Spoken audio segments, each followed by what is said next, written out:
కడప జిల్లా ప్రొద్దుటూరులోని రెండవ కాశీగా పేరుగాంచిన శ్రీ ముక్తి రామలింగేశ్వర స్వామి దేవాలయంలో కార్తీక మాసం తొలి సోమవారం సందర్భంగా తెల్లవారుజాము నుంచి భక్తులు పెద్ద సంఖ్యలో శివ సన్నిధిలో బార్లు తీరారు.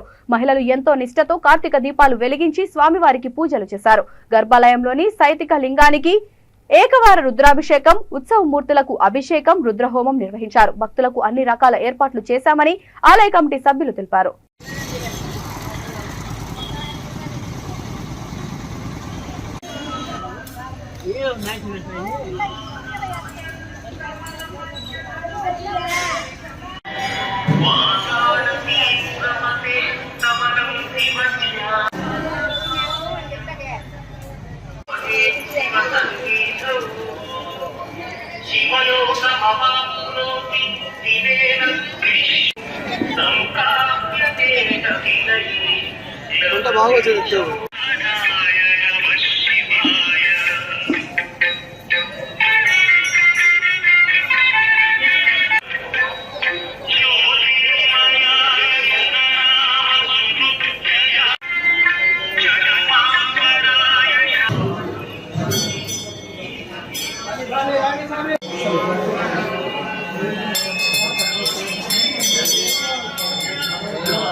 I